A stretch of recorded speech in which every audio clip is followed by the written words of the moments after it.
Govinda Jaya Jaya Gopala Jaya Jaya Sakala Manahari Govinda Jaya Jaya Hari Govinda Jaya Jaya Hare Krishna Krishna Krishna Hare Hare Hare Ram Ram Hare Hare Hare Krishna Krishna Krishna Hare Hare Ram Ram Hare Hare Hare Krishna Krishna Krishna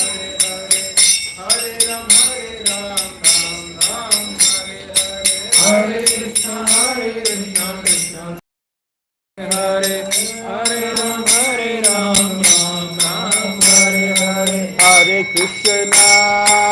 Hare Krishna Krishna Krishna Hare Hare Hare Rama Ram Hare Hare Hare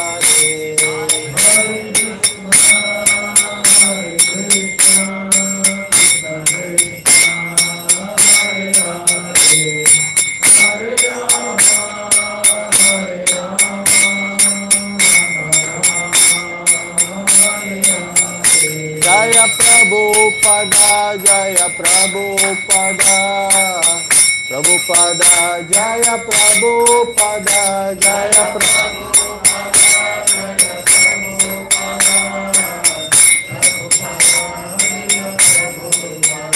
Jaya Jaya Prabhupada, Prabhupada, Prabhupada, Jaya Jaya Prabhupada, Jaya Jaya Prabhupada.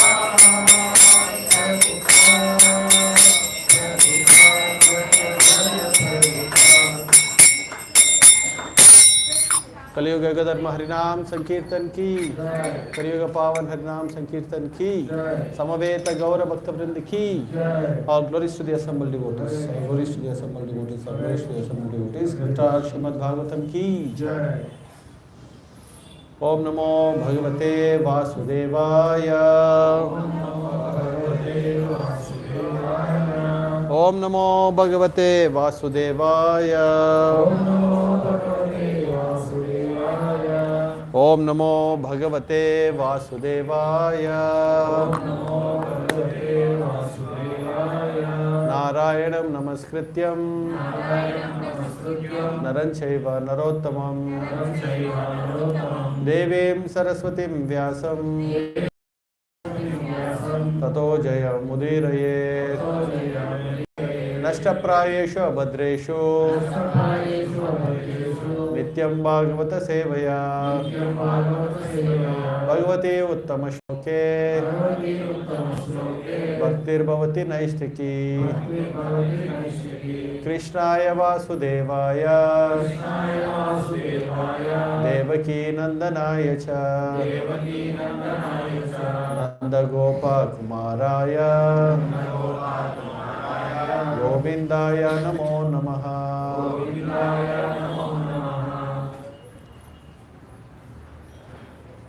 Reading from Śrīmad-Bhāgavatam, first canto, chapter number 17, verse number 45.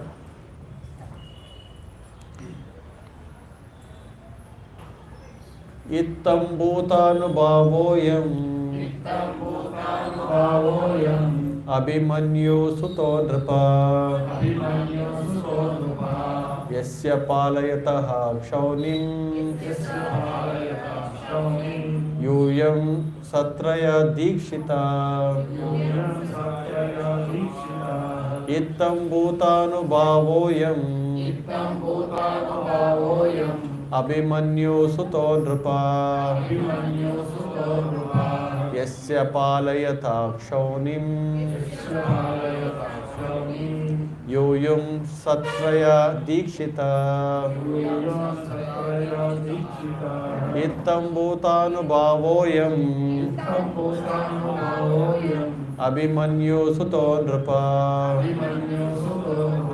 यस्य पालयता क्षौनिं यूयं सत्रया दीक्षिता।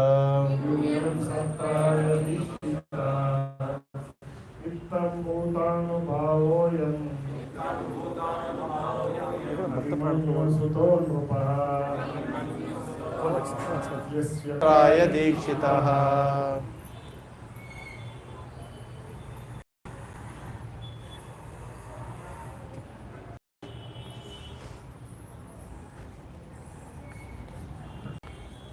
So you can repeat the translation, whatever translation after me.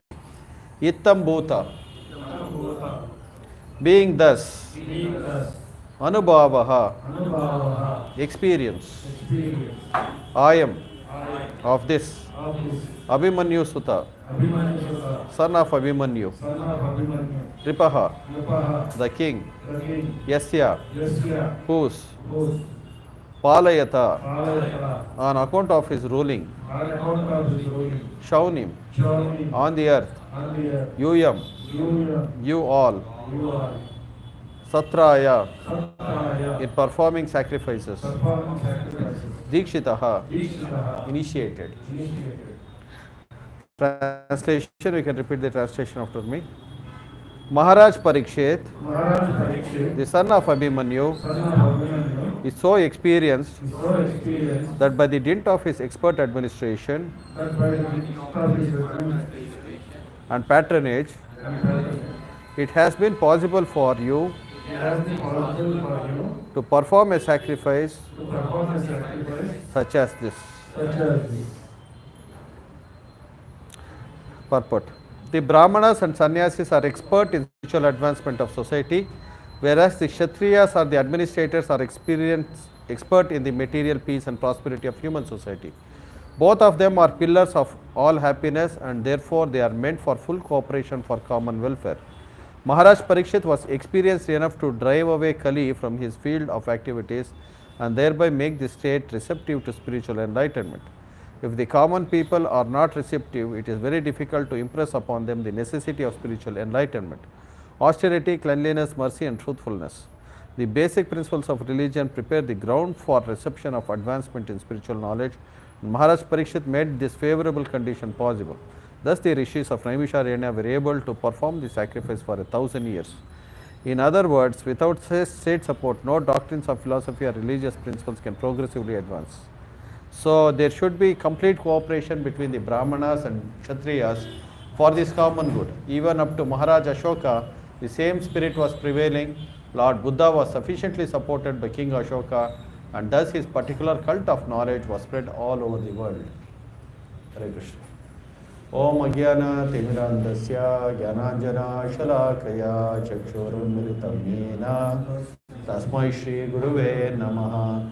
Shri Chaitanya Manobhistam Sthapitam Yena Bhutale Swayam Rupa Kadamahyam Dadati Swapadantikam Vandeham Shri Gurum Shri Yuta Padakamalam Shri Gurum Vaishnavamsya Shri Rupam Sagrajatam Sahagana Raghunatanvitam Tam Sajivam Sadvaitam Savadutam Parijana Sahitam Krishna Chaitanya Devam Shri Radha Krishna Padan Sahagana Lalita Shri Vishakhanvitamsya Jai Shri Krishna Chaitanya Prabhu Nityananda Shri Advaita Gadadara Shri Vasadi Gaura Bhakta Vrinda Hare Krishna Krishna Krishna Hare Hare Hare Rama Rama Rama Hare Hare.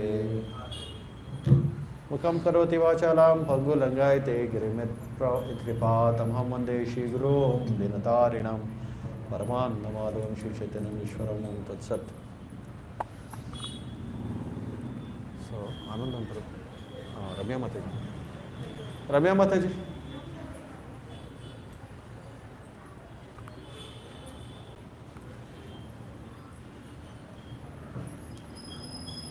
Anandam Prabhu, he can give a class for the youth forum kana ivochu lekapothe Vaishnavi forum, youth forum or Vaishnavi forum. So Prabhu the class ichu.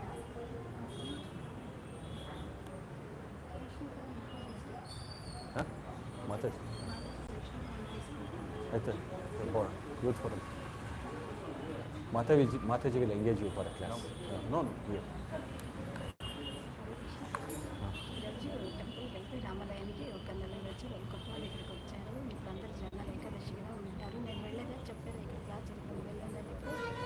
ఏమంత వీళ్ళంతా అక్కడి నుంచి వచ్చేవాళ్ళు.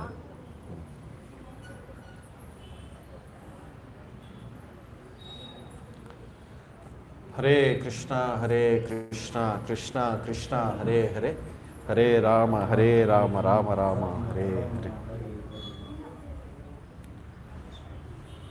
ఇత్తం భూతానుభావోయం అభిమన్యు సుతో నృపః యస్య పాలయతః క్షౌనిం యుయుం సత్రాయ దీక్షితః. Maharaj Parikshit, the son of Abhimanyu, is so experienced that by dint of his expert administration and patronage, it has been possible for you to perform a sacrifice such as this. So this Suta Goswami is telling the sages of Naimisharanya, so that the sacrifice which you were able to perform for 1000 years was possible because of the expert administration of Parikshit Maharaj. So Suta Goswami mentioned on Parikshit సత్యాన్ని చేస్తున్నప్పుడు అక్కడ ఉన్న వాళ్ళని చెప్తున్నారు, మహారాజ్ పరీక్షిత్ తాలూకా సుపరిపాలన వల్ల ఇది సాధ్యమైంది అని చెప్పారు. So Parikshit Maharaj was so expert in his administration that he was able to keep the Kali away for 700 years from his kingdom.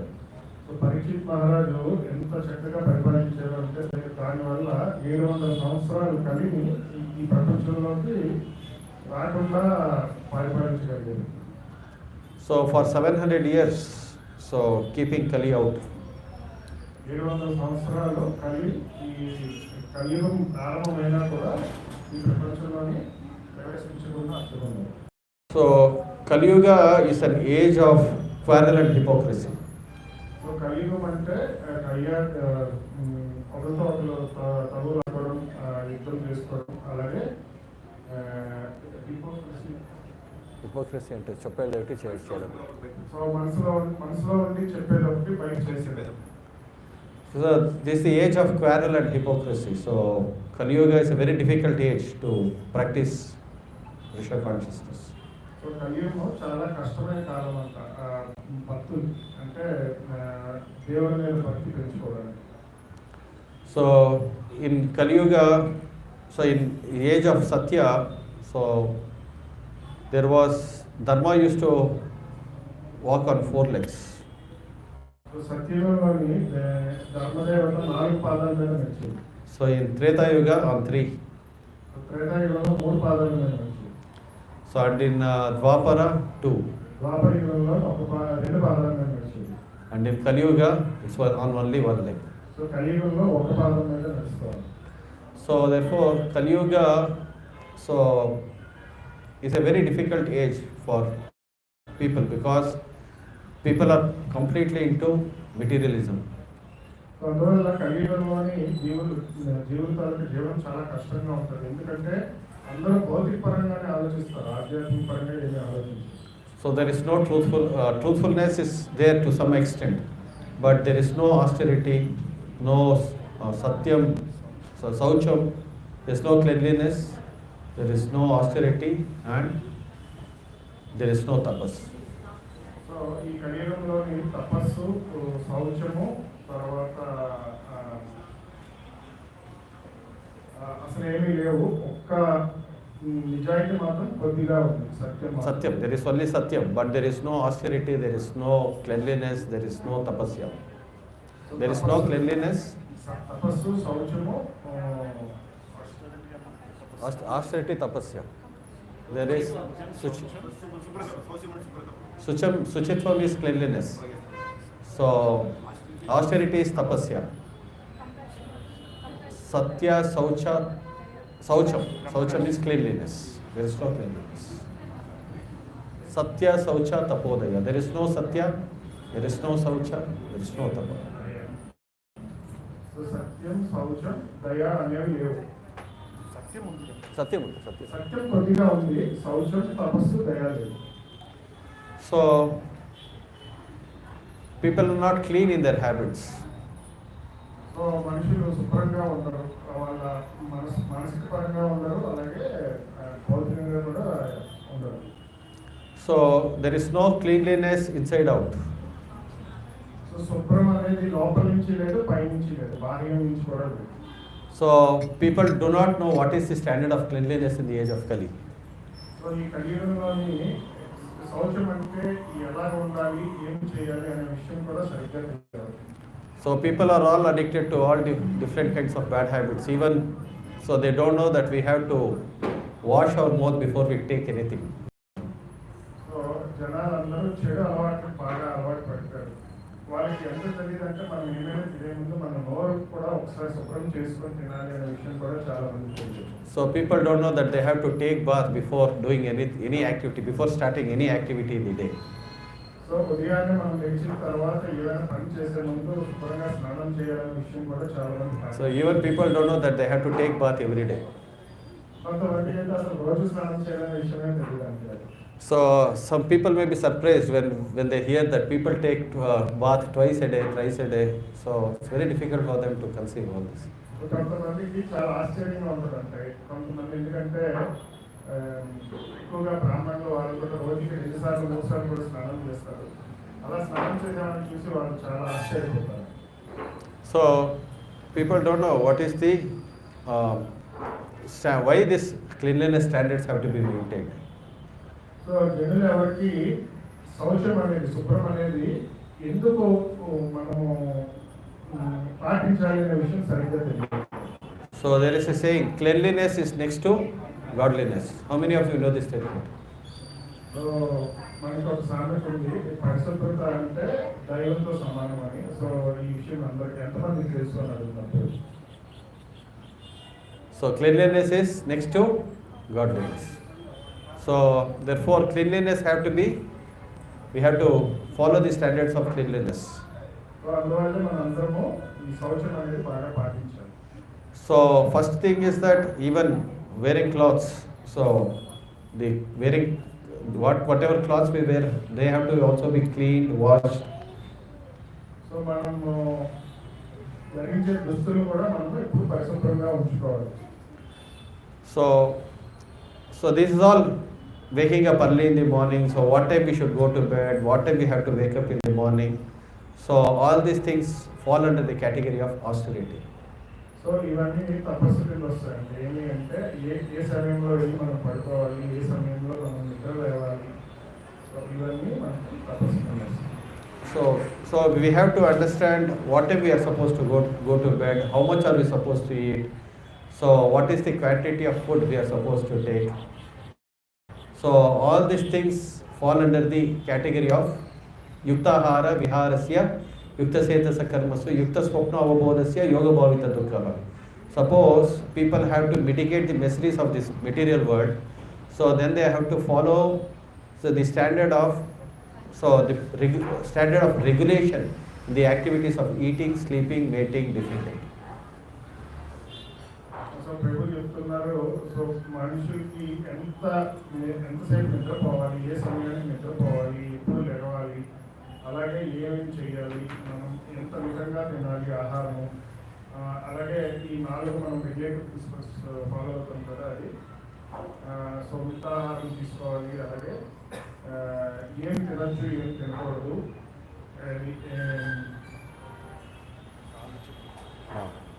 తర్వాత సంభోగం ఎంత చేయాలి ఎంత చేయకూడదు. సో ఇలాంటివన్నీ కూడా తపస్సు కింద వస్తాయి, ఏం చేయాలి ఏం చేయకూడదు. So therefore, unless people know this way of leading a regulated life, they won't have control on any of their activities. So జనులు ఎవరైతే ఇలాగా కంట్రోల్తో తన జీవితాన్ని పాటించట్లేదో వాళ్ళందరి జీవితము అస్తవ్యస్తంగా ఉంటాయి. సో వాళ్ళ జీవితం మీద వాళ్ళ కంట్రోలే ఉంది. So therefore, all these standards are set by the scriptures to elevate a person from animal life to human life. So అందుకే మన శాస్త్రాలు మనం ఎలా జీవించాలి అనే విషయాన్ని కూలంకషంగా క్లియర్గా చెప్పేది. మనము ఒక జంతు జీవితం నుంచి ఒక మనిషి జీవితానికి ఎలాగ మారగలము అనే విషయాన్ని మనకి శాస్త్రాలు నేర్పిస్తున్నాయి. So the whole purpose of giving this Vedic literature is to turn a crude person into a refined person. So మనకి శాస్త్రాలు వేదాలు అవన్నీ ఏంటి అంటే ఒక సామాన్య మానవుడి నుంచి ఒక స్వచ్ఛంగా ఉండే మానవుడికి మారడానికి మనకి సహాయం చేస్తుంది. So all these Shastric regulations are meant to refine you. So they are trying to bring the best out of you. So ఈ శాస్త్రాలన్నీ మనం ఏంటంటే మనలోని ఉన్న మంచిది లేకపోతే మనలో ఉన్న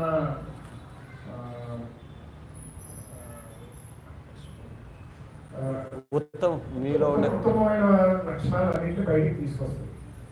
Okay, so that's the purpose of scriptures. ఇది మన శాస్త్రాల తాలూకా ఉద్దేశం.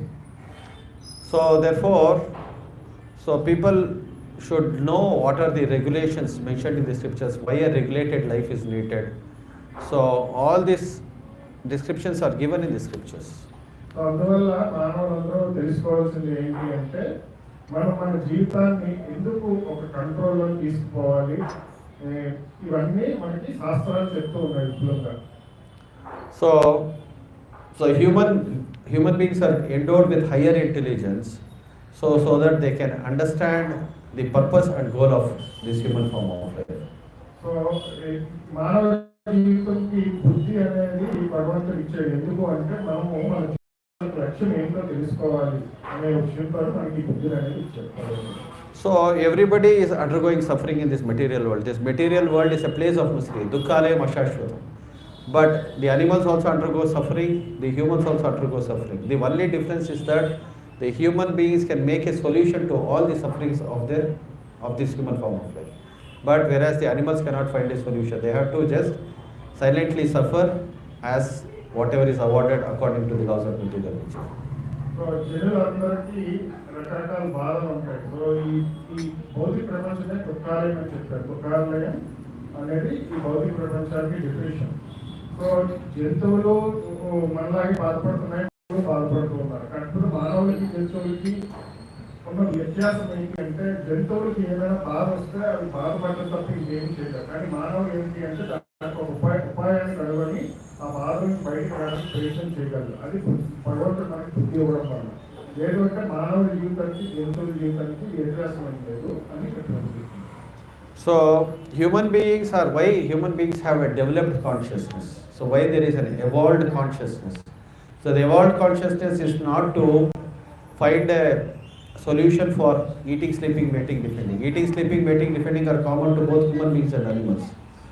So this refined consciousness is meant for the advancement of consciousness.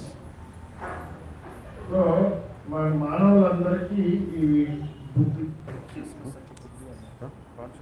చైతన్యం. సో మానవులందరికీ చైతన్యం అనేది ఉన్నారు. సో జంతువులకు ఉన్న చైతన్యానికి మానవులు ఉన్న చైతన్యానికి చాలా వ్యత్యాసం ఉంది. సో జంతువుల జీవితానికి మానవ జీవితానికి కూడా ఇందాక చెప్పుకున్నట్టు సమానంగానే ఉంటుంది. ఏంటి అంటే జంతువులు తింటాయి, మనుషులు తింటారు. సో జంతువులు సంభవిస్తాయి, మనుషులు సంభవిస్తాయి.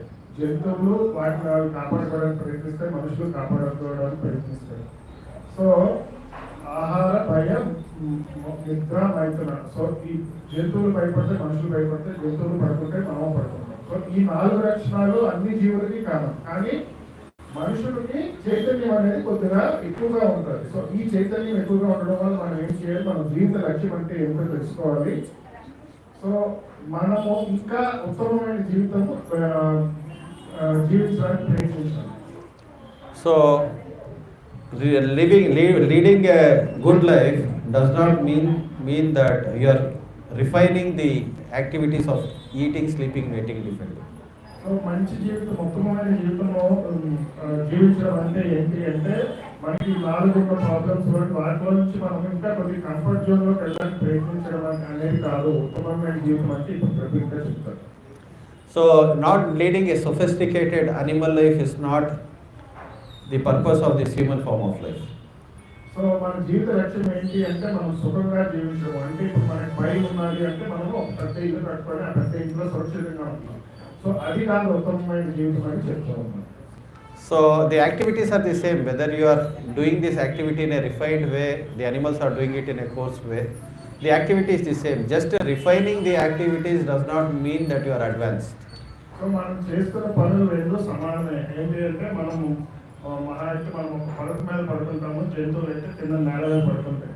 సో ఈ సుఖంగా పడుకోవడం అనేది మాత్రం మొత్తమైన జీవితం కాదు అనేది. సుఖంగా తినడము, సుఖంగా పడుకోవడం అన్నీ చెప్తాను. సుఖంగా తినడము, సుఖంగా పడుకోవడము, సో ఇవి లేకపోతే సురక్షితంగా ఒక గృహంలో ఉండడము, సో ఇవి అన్ని ఉత్తమమైన జీవితం కింద రావు. So then what is real advancement of conscious? What is real life then? What is this consciousness met for? So అలాంటప్పుడు మన చైతన్యము ఇంకా ముందుకు ఎలా వెళ్ళగలదు, పరిస్థితికి ఎలా వెళ్ళగలదు అనేది మనం చూస్తున్నాం. So what is the purpose of this human form of life? So మీరు ఎవరైనా చెప్పగలుగుతారా మన మానవ జీవితం యొక్క లక్ష్యం ఏమిటి? What is the purpose?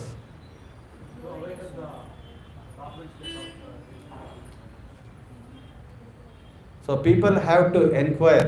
So therefore Jivasya Tattva Jignasa. So people have to inquire into the problems, so they have to analyze and understand and find a solution to the real problems of life. So మానవులు అనేవాళ్ళు ఆలోచించాలి, ఏమిటి మన జీవితం తాలూకు లక్ష్యం ఏమిటి, మనకున్న ప్రాబ్లమ్స్ ఏంటి, మనకున్న ప్రాబ్లమ్స్ ఏంటి, ఆహార భయ మైతున నిద్ర. సో ఈ నాలుగిటి నుంచి మనం ఇంకా ముందుకు ఆలోచించాలి. ఈ నాలుగు కంటే ఇంకేమైనా ఉన్నదా, మన మానవ జీవితానికి లక్ష్యం ఏమైనా ఉన్నదా, లేకపోతే మనకి ఈ 4 ప్రాబ్లమ్స్ ఉన్నాయి, ఈ నాలుగింటిని మనం ఎలాగా, ఈ నాలుగింటి నుంచి మనం ఎలాగా పర్మనెంట్గా బయటికి రాగలుగుతాము అనే విషయాన్ని ఆలోచించాలి. So people should not be satisfied making a temporary solutions to the temporary problems of life. So ఈ భౌతిక జీవితంలో ఉండేవన్నీ మనకి ఉన్న ప్రాబ్లమ్స్ అన్నీ కూడా ఏంటి అంటే టెంపరీగా ఉంటాయి, శాశ్వతంగా ఉండవు. సో ఈ టెంపరీగా ఉండే ప్రాబ్లమ్స్, టెంపరీగా ఉండే సొల్యూషన్స్ మనం కనుక్కుంటున్నాం తప్ప పర్మనెంట్ సొల్యూషన్స్ కనుక్కోవట్లేదు. సో ఈ టెంపరీగా ఉండే సొల్యూషన్ ఏమవుతుందంటే మనం ఆ క్షణం ఆ బాధ నుంచి మనం విముక్తి పొందుతాం, కానీ మళ్ళీ కొంతసేపు తర్వాత మళ్ళీ ఆ బాధ మనకు తిరిగి వస్తుంది. See, problems in the material world cannot be stopped. So one problem after the other. So just like the waves in the ocean cannot be stopped, so the problems in the world also cannot be stopped. You cannot say that after this problem I will not have any other problem in life. So ఈ భౌతిక జగత్తులోని సమస్యలు అనేవి ఆగకుండా ఆగిపోవు. ఇప్పుడు ఒక సమస్య తర్వాత ఇంకొక సమస్య, ఒక సమస్య తర్వాత ఎలాగైతే సముద్రంలో అలలు నిరంతరంగా వస్తూ ఉంటాయో అలాగే మనుషులు అనే వాళ్ళకి సమస్యలు అనేవి అలా వస్తూనే ఉంటాయి. సమస్యలు ఆగిపోతాయి అనే ఒక రోజు ఏది ఉండదు.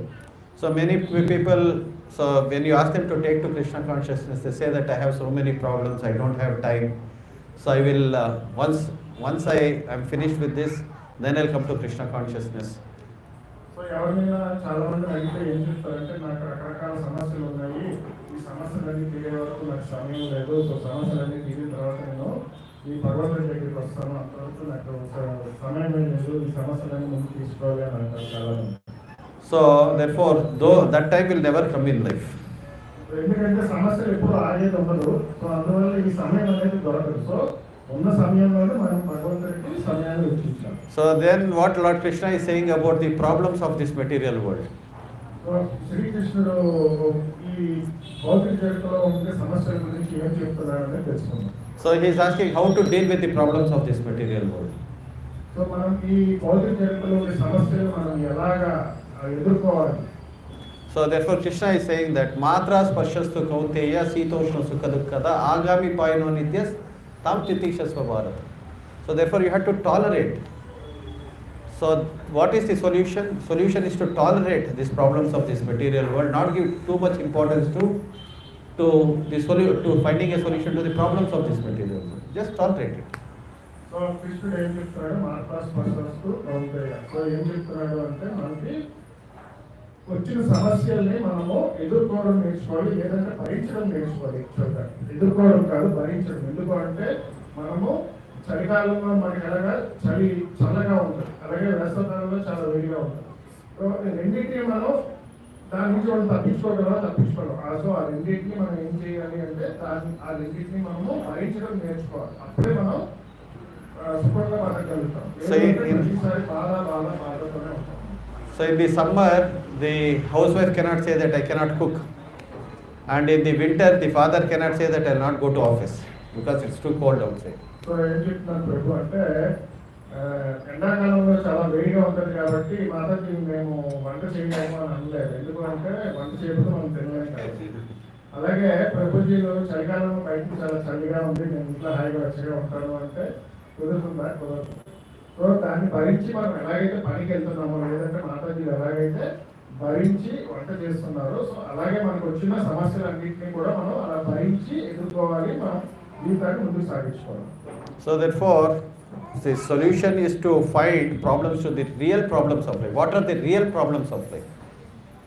సో మన సమాధానం ఏంటి అంటే, ఇలాంటి చిన్న చిన్న లేకపోతే ఈ టెంపరీ ప్రాబ్లమ్స్కి మనము సమాధానం ఎదుర్కోవడం కాదు, మనము శాశ్వతమైన సమాధానం, మన జీవికి ఉండే శాశ్వతమైన సమస్యకి సమాధానం ఎదుర్కోవాలి అని చెప్తున్నారు. So what is the real problems of life? So శాశ్వతమైన ఆ సమస్యలు ఏంటి జీవికి? So Janma Mrityu Jara Vyadhi Dukkha Doshanu Darshanam. A person in knowledge will be able to see these real problems of life. What are the real problems of life? Janma Mrityu Jara Vyadhi.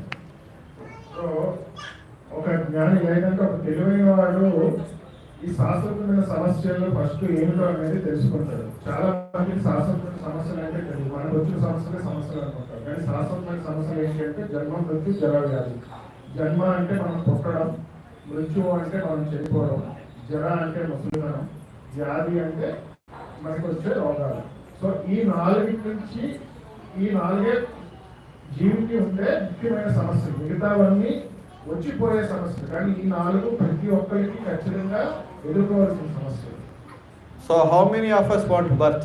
How many of us want death? How many of us want old age? How many of us want this? None of us want this. But they are being imposed on us.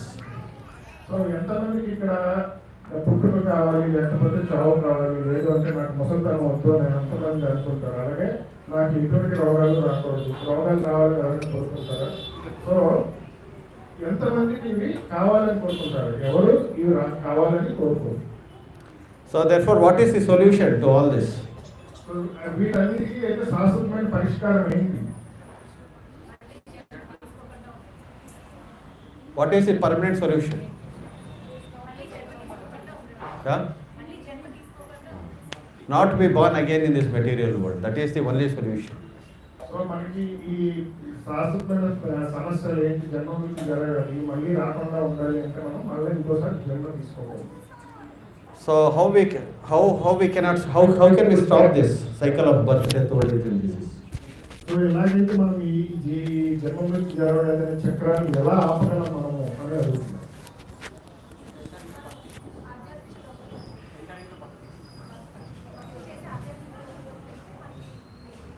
So if you take to the path of devotional service and practice perfectly, then we can stop this cycle of birth, death, old age and disease. So మనం కనుక ఈ భక్తి జీవితాన్ని కానీ మనం ప్రారంభించి ఈ భక్తి జీవితంలో ముందుకు వెళ్తే కనుక మనము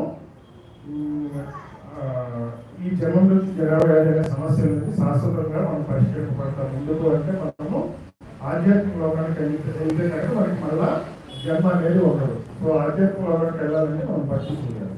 So therefore, what is giving you these bodies? So why have you taken this body? మనం ఈ శరీరాన్ని ఎందుకు తీసుకున్నాం అసలు?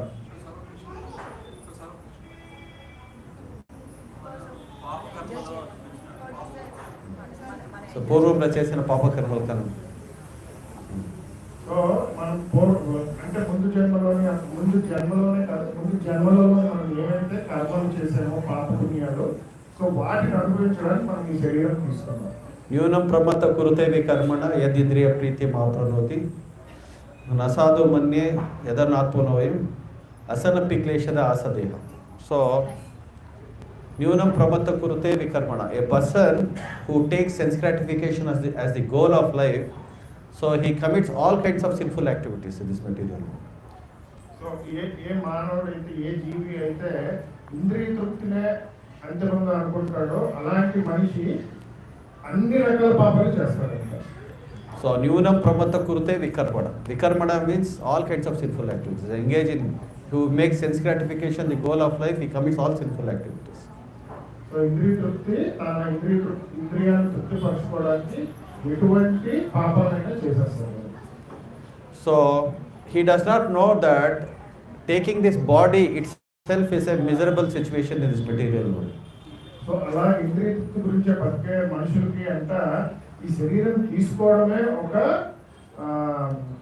బాధాకరమైన విషయం అనే విషయాన్ని వాళ్ళు ఎప్పటికీ గుర్తించలేదు. Because why he has got this body? Because he has committed many kinds of sinful activities in the past. So ఆయన ఈ శరీరం ఎందుకు తీసుకున్నాడు అంటే పూర్వ జన్మలలో చాలా పాపకర్మలు చేశాడు. అందువల్ల ఆయన మళ్ళా ఈ జన్మలో మళ్ళీ ఈ శరీరాన్ని తీసుకోవాల్సి వచ్చింది. So and if he does not stop committing sinful activities, he has to take many more bodies in the future also. So తను ఈ పాపకర్మల్ని ఆపకుండా ఉంటే ఏమవుతుంది, ఏం జరుగుతుంది అంటే ఇంకా ముందు కూడా చాలా జన్మలు ఎత్తాల్సి వస్తారు. So okay, therefore the intelligence for such a person is to stop the cycle of janma mrityu jara vyadhi. So ఇలాంటి వ్యక్తులకి బుద్ధి వస్తే కనుక వాళ్ళు ఏం చేయాలి అంటే ఈ జన్మ మృత్యు జరా వ్యాధి అనే చక్రాన్ని ఆపగలగాలి. Okay, so why we are getting this body in the first place is because of desire. So ఈ శరీరం మనకి ఎందుకు వస్తుంది అంటే మనకి ఉండే కోరికల వల్ల వస్తుంది. So therefore to desire is the nature of the soul. You cannot stop desiring. So ఈ కోరిక అనేది ఒక ఆత్మ తాలూకా లక్షణం. సో ఈ లక్షణాన్ని మనం ఆపలేము. కోరికలు అనేవి నిరంతరం వస్తూనే ఉంటాయి. So it's just like the constant flow of the rivers into the ocean. You can constantly keep getting desires. So నదులు ఎలాగైతే సముద్రంలో కంటిన్యూస్ గా వెళ్తూ సంగమిస్తాయో అలాగే మన కోరికలు అనేవి ఆ నది ప్రవాహంగా అలా వస్తూనే ఉంటాయి. So but the intelligence is to not to act on that desire. అయితే మన బుద్ధి ఏం చేయాలి అంటే ఆ వచ్చిన కోరికని మనం తీసుకోవడానికి ప్రయత్నించకూడదు. దానిపైన యాక్ట్ చేయకూడదు. సో ఆ కోరికని మన పైన ఎటువంటి ప్రభావం చూపించకుండా ఉండేటట్టు మనం ప్రయత్నించాలి. So therefore in ISKCON devotees will teach you how to do desire management. So అందువల్ల మనకి కృష్ణ చైతన్య సమాజంలో ఏం చెప్తారు అంటే మన ఈ కోరికల్ని ఎలాగ మనము అదుపులో ఉంచుకోవాలనే విషయాన్ని మనకి చెప్తారు. Desire management. So there are certain desires which you are not supposed to act upon. So which you are not even supposed to think or engage in thinking or acting upon such desires. It's called as vikarma. So మనకి కొన్ని రకాల కోరికలు ఉంటాయి. ఆ కోరికల్ని అసలు మనము పట్టించుకోకూడదు. ఆ కోరికలు అనేవి శాస్త్రాలకు విరుద్ధంగా ఉంటాయి. అందువల్ల మనం ఏం చేయాలి అంటే ఆ కోరికలు మనము అసలు పట్టించుకోకూడదు. ఆ కోరిక వచ్చినా మనం ఎటువంటి దాని మీద ఆ కోరిక తీసుకోవడానికి ప్రయత్నించడం అలాగే చేయకూడదు. Just like Ravana was desiring to have Mother Sita, so who was someone else's wife. So such kinds of desires have to be completely eliminated from the heart, or else it will cause the destruction of that person. Just like Ravana was destroyed by Lord Rama. So this is called hedonistic desires. So ఉదాహరణకి ఏం చెప్తున్నారు అంటే రావణాసురుడు సీతమ్మ తల్లి మీద కోరిక పడడం. వాడు ఏంటి అంటే యాక్చువల్లీ ఇంకొకరి భార్య. సో ఇంకొకరి భార్య మీద మనం కోరిక పెంచుకోకూడదు. కోరిక పెంచుకుంటే ఏమైంది, తనకే నాశనం. తనే నాశనం కాకుండా తన యావత్ పరివారాన్ని నాశనం అయింది. సో అందుకు మనం కొన్ని శాస్త్రానికి విరుద్ధంగా ఉన్న కోరికల మీద అసలు మనం ఎటువంటి ఆశ చూపకూడదు. So there are certain desires. So people may want to have a very big house, palatable house. So they want to travel in a big car. So they want to have all the luxuries of it. That's all okay. But all those desires can be doubted in the service of Krishna. So ఇప్పుడు చాలా మందికి ఏది రకరకాలుగా కోరుకుంటారు. ఇంకా నేను పెద్ద బంగ్లాలో ఉండాలి, లేదంటే పెద్ద కారులో తిరగాలి, లేకపోతే చాలా ఆస్తులు చేసుకోవాలి, చాలా ఆస్తులు పెంచుకోవాలి, ఇలా రకరకాల కోరికలు ఉంటాయి. సో ఇలాంటి కోరికలన్నీ ఉండడం తప్పు కాదు. కానీ ఈ కోరికలన్నీ కృష్ణ భావనలో ఉండి కృష్ణ భావనలో ట్రాన్స్ఫార్మ్ చేసుకోవచ్చు. కృష్ణ భావంలోని మనము మార్చుకోవాలి ఈ కోరికలన్నింటినీ. Suppose if you want to have a big house, no problem, but you can also desire to have a big temple for Krishna. So మనకి పెద్ద ఇల్లు ఉండాలనుకోవడం అది తప్పు కాదు, కానీ అదే సమయంలో మనము మన ఇల్లుతో పాటు కృష్ణుడు కూడా మనం చాలా పెద్ద మందిరం ఉంటే బాగుంటుంది. అలాగే మన కోరికలు మనం మార్చుకోవచ్చు. Suppose if you have a vehicle, you can take the devotees to the temple, so you can use it in Krishna service. So మనకి ఒక You can go to the places of pilgrimage, you can go to Tirupati, you can go to Udupi. So you can use it in Krishna service. This is called dovetailing the desire in Krishna service. So మనకి ఏమైనా వాహనం ఉన్నదనుకోండి, ఒక పెద్ద వాహనము, so దాన్ని మనం ఎలాగ ఉపయోగించుకోవాలి అంటే కృష్ణుడు తాలూకా సేవలో ఉపయోగించుకోవాలి. ఎలాగంటే మన భక్తుల్ని ఏదైనా కోరిక తీసుకెళ్ళడము, లేకపోతే యాత్ర తీసుకెళ్ళడము. సో ఇలాగ మనము మన కోరిక అనే వాటిని ఏం చేయాలి అంటే కృష్ణ భావంలో మనం వినిమయం చేసుకొని దాన్ని మనం తీసుకుంటే మన కోరిక తిరుగుతుంది, అలాగే భగవద్భక్తి చేసినట్టు అవుతుంది. So people may have spiritual desires, but the spiritual desires may be, along with the spiritual desires, they may have material motivations also. So therefore such desires needs to be purified. జనులకి ఏంటి అంటే ఆధ్యాత్మిక కోరికలు ఉంటాయి, కానీ వాటి తాలూకా ఒక్కొక్కసారి ప్రభావం ఏంటంటే భౌతికంగా కూడా ఉంటాయి. సో అలాంటి వాటిని మనం ఏం చేయాలి అంటే మనము ప్యూరిఫికేషన్ చేసుకోవాలి. So devotees have to desire na dhanam na janam na sundarim kavitam va jagadisha kamaye mama janmani janmanishware bhavtat bhakti rahitu kitvai. So శిక్షాష్టకంలో మనకి 3వ శ్లోకంలో ఉంటుంది. సో చైతన్య మహాప్రభు చెప్తారు, నా ధనం నా జనం నా సుందరిం కవితాం వా జగదీశ కామయే మమ జన్మని జన్మనీశ్వరే భవతాత్ భక్తి రహితు కీర్తయి. So people may, so once you start preaching, you may get name, fame, reputation. So but a devotee has to understand, so instead of developing a desire to enjoy the benefits of devotional service, he has to understand that these are all awarded to him by the mercy of the Lord, and he should not enjoy those desires but utilize it in Krishna service. So ఎవరైనా ఒకవేళ ప్రచారం చేస్తున్న వాళ్ళకి ధనం వస్తుంది, లేదు అలాగే పేరు వస్తుంది, అలాగే రకరకాల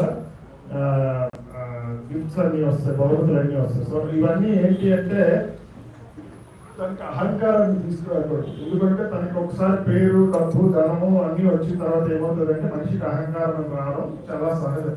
సో ఇవన్నీ అహంకారం కింద తీసుకోకుండా ఇవన్నీ నాకు కృష్ణుడు సేవ వల్ల, కృష్ణుడు దయ వల్ల నాకు ఇవన్నీ వచ్చాయి. Actually all these things belong to Krishna. It is actually meant for Krishna service.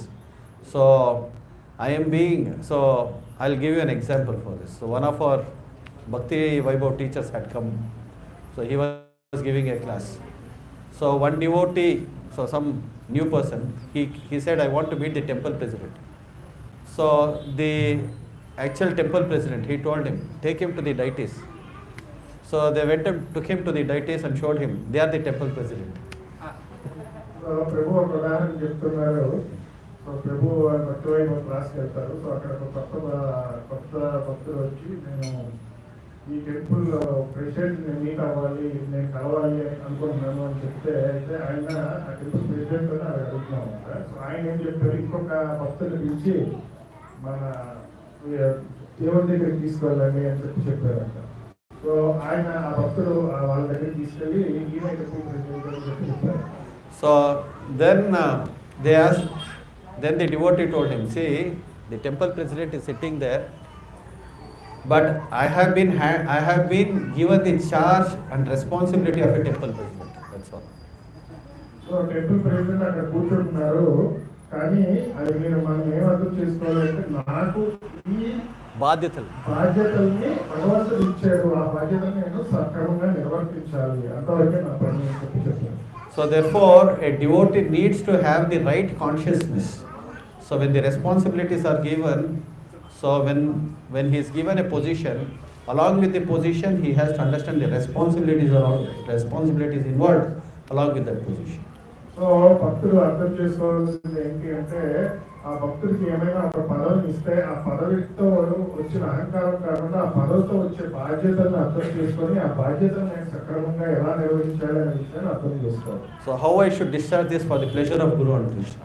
So so నేను నా బాధ్యతలన్నింటినీ ఎలా నిర్వర్తించాలి, అది గురువు అలాగే మన భగవంతుడి తాలూకు ఆనందం కోసం నేను ఈ బాధ్యతని నేను నిర్వహించాలి అనేది విషయాన్ని అర్థం చేస్తాను. Suppose the devotee is being glorified for certain things, so he has to take this as the glorification of one's own guru and one's own Parama Guru. So ఎవరైనా భక్తుల్ని, ఇంకో భక్తులు ఎవరైనా పొగిడితే దాన్ని ఏం చేయాలి అంటే ఆ భక్తులు అది నా గురించి కాదు అని చెప్పి, ఇది నా గురువు గారి ఆజ్ఞ ప్రకారం నేను చేస్తున్నాను కాబట్టి ఇదంతా నా గురువు గారికి చెందాలి, నా గురువు గారికి చెందాలి అనేది And also Krishna. అలాగే కృష్ణుడు భగవంతుడు అనే విషయాన్ని ఈ భక్తుడు అనేవాడు అర్థం చేసుకొని పాటించాలి. So therefore the devotee has to purify the material desires that comes along with the spiritual desire. So అలాగే భక్తులు దీన్ని ప్యూరిఫై చేయాలి. ఎలాగంటే తన భౌతికమైన కోరికలతో ఉన్న వాటిని ప్యూరిఫై చేయాలి. So this is third stage. The fourth stage is devotees will have only spiritual desires. There is no other material desire involved. So a devotee has to expand on those desires. So ఇప్పటి వరకు చెప్పింది ఏంటంటే మూడవ మెట్టు కింద తీసుకోవాలి. ఇంకా తర్వాత మెట్టు ఏంటి అంటే ఓన్లీ ఆధ్యాత్మికపరమైన కోరికలు మాత్రమే ఉండాలి, భౌతికపరమైన కోరికలు ఎప్పటికీ ఉండకూడదు. So the devotee has to expand those desires. So ఈ కోరికలు అనేవి ఆధ్యాత్మికపరంగానే మనము పెంచుకుంటూ పోవాలి. మళ్ళీ ఎప్పుడు భౌతికమైన కోరికలు రాకుండా ఆధ్యాత్మికపరంగా ఈ కోరికలను పెంచుకుంటూ పోవచ్చు. So therefore if a devotee wants to make hundreds and thousands of devotees, there is no bar, so he can keep expanding. So భక్తుడు వందల మంది వేల మంది భక్తులు తయారు చేయాలి అంటే చేసుకోవచ్చు. దాని మీద ఎటువంటి ఆంక్షలు లేదు. If he wants to chant 24 hours a day, no problem. If he wants to read scriptures 24 hours a day, no problem. So if he wants to preach unlimitedly, no problem. If he wants to distribute books unlimitedly, no. You have to keep expanding and making plans how I can expand all this. So తను చేస్తున్న బాధ్యతలు కానీ, తను చేస్తున్న services కానీ, తను సేవలు కానీ ఇంకా ఎలా పెంచుకుంటూ పోవాలి. 100 మంది భక్తులు 1000 మంది భక్తులు తయారు చేశాను, లేదు అంటే నేను ఎప్పుడు పుస్తక వితరణలోనే ఎక్కువ సమయం గడిపాను, లేదు అంటే నేను ఎప్పుడు విష్ణునామాన్ని జపిస్తున్నాను, లేదు అంటే నేను ఎప్పుడు శాస్త్రాలనే చదువుతున్నాను. సో ఇలాగా మనం ఎప్పుడు ఆధ్యాత్మిక పరంగా మనము మన కోరికలు పెంచుకుంటూ పోవచ్చు అని చెప్తున్నారు. దానికి ఎటువంటి నిర్బంధం లేదు. So therefore 4 categories. So the first one, what are the 4 kinds of desires? The first one is vikarma. So sinful desires have to be given up. So మన కోరికలు అనేవి 4 రకాలుగా ఉంటాయంట. ఏంటి మొట్టమొదటి ఏంటి అంటే వికర్మ, శాస్త్రానికి విరుద్ధంగా ఉండే కర్మలు కోరికలు. Second kind of desire is material desire that can be transformed into a spiritual desire. So రెండవ రకమైనది ఏంటి అంటే భౌతికపరమైన కోరికలే కానీ వాటిని మనము ఆధ్యాత్మికంగా మలుచుకోగలుగుతాం. సో అలాంటివి రెండవ రకం కోరిక. Third desire is having a material desire along with spiritual desire, because you'll get some material benefits but don't act on the material benefits. So మూడవది ఏంటి అంటే మనకి భౌతికపరమైన కోరికలు, భౌతికపరమైన ఆధ్యాత్మిక కోరికలతో భౌతికమైన కోరికలు కూడా వస్తాయి. సో ఆధ్యాత్మికపరమైన కోరికలు సో కలిపి మనం భౌతికపరమైన కోరికలు. సో అలా చేయడం వల్ల ఏంటి అంటే మనకి దాని ఫలితం వస్తుంది, కానీ ఆ ఫలితాన్ని మనము అనుభవించకుండా ఉండగలుగుతాం. దాన్ని ప్యూరిఫై చేసుకోవాలి, దాన్ని శుద్ధీకరణ ఆ చేసుకోవాలి. ఫలితాన్ని మనం ఏంటంటే మనం ఆ వచ్చిన ఫలితాన్ని మనము ప్యూరిఫై చేసుకుంటాం, మనకి ఇటువంటి పాపకర్మ అంటుకోండి. So fourth kind of a desire is purely spiritual desire, and that desire needs to be expanded. So నాలుగో రకమైన కోరిక ఏంటి అంటే ఆధ్యాత్మికపరమైన కోరిక. సో ఆ కోరికల్ని మనం ఎప్పటికీ మనం పెంచుకుంటూ పోవచ్చు. Just like we had 1 Rath Yatra, we should think about doing 4 Rath Yatras next year. So ఈ సంవత్సరం మనం ఎలాగైతే ఒక రథయాత్ర తీసుకున్నామో వచ్చే సంవత్సరం ఇంకా ఎక్కువ రథయాత్రలు 3, 4. So if we are doing 1 Janmashtami, we should do 4 Janmashtamis next year. మనం ఒక దగ్గర జన్మాష్టమి చేస్తున్నాం ఈ సంవత్సరం, లేదంటే నెక్స్ట్ వచ్చే సంవత్సరం 3-4 ప్లేసుల్లో మనం జన్మాష్టమి చేయాలి. So now we have 3 centers, we have to think about 3 more centers. One should come in Bidralli, one should come in Kitugnur. So like that we should keep planning. So ఇప్పుడు మనకి 3 సెంటర్లు ఉన్నాయి ఈ సంవత్సరం. వచ్చే సంవత్సరానికి అది 6 అవ్వాలి అని మనం అనుకోవాలి. So this kind of desires are welcome. So it's called expanding on the spiritual desire. So ఇలాంటి కోరికలన్నీ ఏంటంటే ఆధ్యాత్మిక కోరికలు కింద వస్తాయి. సో వీటిని మనం ఏంటంటే ఎక్స్పాండ్ అంటే మనం పెంచుకుంటూ పోతాం. So desiring, so what you desire is very, very important. So మనం మన కోరిక ఏంటి, మన కోరిక ఎలా ఉన్నది అనేది చాలా ముఖ్యమైనది. So once one lady, so she had come to a Bhagavatam class and hearing from the Bhagavatam speaker. So, and the Bhagavatam speaker was saying that when you have a problem, you call out for Krishna from the heart, and Krishna will immediately come and help you. So ఒకసారి ఇలాంటి Bhagavatam class జరుగుతూ ఉన్నప్పుడు ఒక ఆవిడ అడిగిందంట, నాకు ఏమైనా సమస్య, ప్రభు చెప్తున్నారంట, నీకు ఏమైనా సమస్య వస్తే ఆ సమస్యని కృష్ణ కృష్ణ అంటే ఆ సమస్య పోతాది అని చెప్పారు. కృష్ణుడు ఇమీడియట్ గా వస్తారు. కృష్ణుడు ఇమీడియట్ గా వచ్చి మీకు ఆ సమస్య తీరుస్తారు అని చెప్పారు. So she had so much faith in what the Bhagavatam speaker has said. So, but they were living in a very in a place where there was scarcity of water. So ఆవిడకి చాలా నమ్మకం ఉందంట ఈ ప్రభు చెప్పిన మాటల పైన. అయితే ఆవిడ ఎక్కడ నివసిస్తుంది అంటే అక్కడ అసలు నీరు దొరకదంట, అలాంటి జాగాలో నివసిస్తూ ఉన్నాము. So she went to get water from a very remote place, and she was carrying the water on the top of her head. So she was carrying one on top of the other, balancing and coming all the way. So ఆమె చాలా దూరంగా పోయి You have seen people in Rajasthan how they carry water pots on their head. పెట్టుకొని, so ఆమె బిందె మీద బిందె పెట్టుకొని నీరును తీసుకొని వస్తుంది చాలా దూరం నుంచి. So therefore it so happened that one of the pots fell down. So ఏం జరిగిందంటే ఒక కొండ కింద పడిపోయిందంట. So and all the water went outside, and she called Krishna with so much eagerness. Oh my dear Lord Krishna, please help me. So కొండ పడిపోయి so నీళ్ళంతా పోయాయి. అప్పుడు వాళ్ళు చాలా బాధపడి కృష్ణ భగవంతుడా వచ్చి నాకు సాయం చెయ్యి అని చెప్పి ఆమె ప్రార్థించింది చాలా నమ్మకంతో. So then what happened? Lord Krishna immediately appeared before her. వెంటనే ఏమైంది, కృష్ణుడు ఆమె ముందు ప్రత్యక్షమయ్యాడు. So then the Lord asked her, what do you want? అయితే భగవంతుడు అడిగారంటే నీకేం కావాలి అని. So my Lord, I want, see the water I have dropped the pot. I have dropped the pot and the pot has fallen. I have lost all my water. Please get my pot back. And he disappeared. So కృష్ణుడు ఏం చేస్తాడు అని చెప్పి ఆమెకి ఆ కొండలో నీళ్ళు మళ్ళీ ఇచ్చేసి ఆమె అంతర్ధానం అయిపోయాడు. So then the lady, along with that pot on the head, she again started walking back to her. So అప్పుడు ఆమె తన ఇంటికి మళ్ళా ఆ రెండో కొండలోనే ఇంటికి వెనక్కి వెళ్తా ఉంది. So when she is walking back, she is thinking, see, when I called out for Krishna, Krishna immediately appeared. But what a foolish lady I am. So what did I ask Krishna for? ఆమె నడుస్తూ ఆలోచిస్తూ ఉందంట, నేను ఎంత నమ్మకంగా కృష్ణుడు పిలిచాను, so కృష్ణుడు వచ్చాడు, కానీ నేను ఎంత ఉచితంగా ప్రవర్తించాను, నేనేమడిగాను అని ఆలోచిస్తూ ఉన్నాను. So what did I desire? I asked him to give my pot back. He could have put an end to all this miserable material existence, and he could have taken me back home, back to Godhead. So ఆయన నేను ఏమడిగానో, నేను ఈ నీళ్ళు అనేది అడిగాను, కానీ ఆయన నాకు ఉన్న ఈ కష్టాలన్నింటినీ తొలగించి ఈ భౌతిక జగత్తులో ఉన్న కష్టాలన్నింటినీ తొలగించి నన్ను ఆయనతో పాటు తీసుకొని వెళ్ళిపోవచ్చే, కానీ నేను అది అడగకుండా నేను నీళ్ళు అడిగానే అని అనుకున్నాను.